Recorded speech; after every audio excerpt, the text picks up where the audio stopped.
लाडकी बहीण योजनेसंदर्भातली आहे। लाडकी बहीण योजनेच्या लाभार्थी महिलांच्या अर्ज पडताळणीमध्ये तब्बल 71 लाख लाडक्या बहिणी अपात्र ठरल्या आहेत।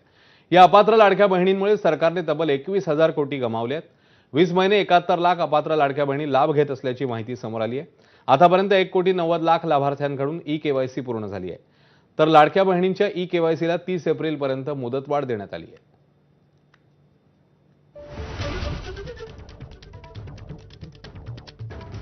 तर लाडकी बहीण योजनेवरून विरोधकांनी सत्ताधाऱ्यांवर जोरदार निशाणा साधला। 2021 देणार, पुन्हा लाडक्या बहिणींची मतं मिळवणार, पुन्हा मला करोडोच्या महिला लाखांवर आणणार, हे निवडणूक जिंकण्याचं तंत्र झालेलं आहे।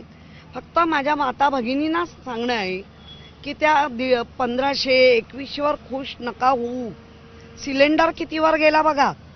लाडकी बहीण योजनेचा फायदा दिला होता असे 71, त्याच्यापैकी 71 लाख भगिनी आता गळालेल्या आहे, म्हणजे गाळलेल्या आहे।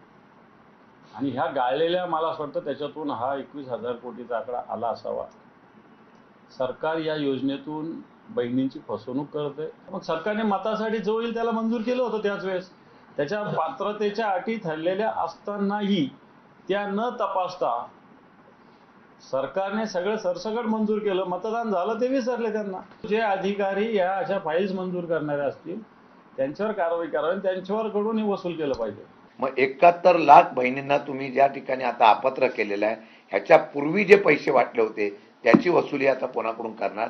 ते राज्य सरकारच्या जनतेचे पैसे आपण फक्त मतासाठी जर वापरले असतील आणि तशा प्रकारचं वाटप केलं असेल तर ते पैसे वसूल आता त्या खात्याकडून करणं गरजेचं आहे।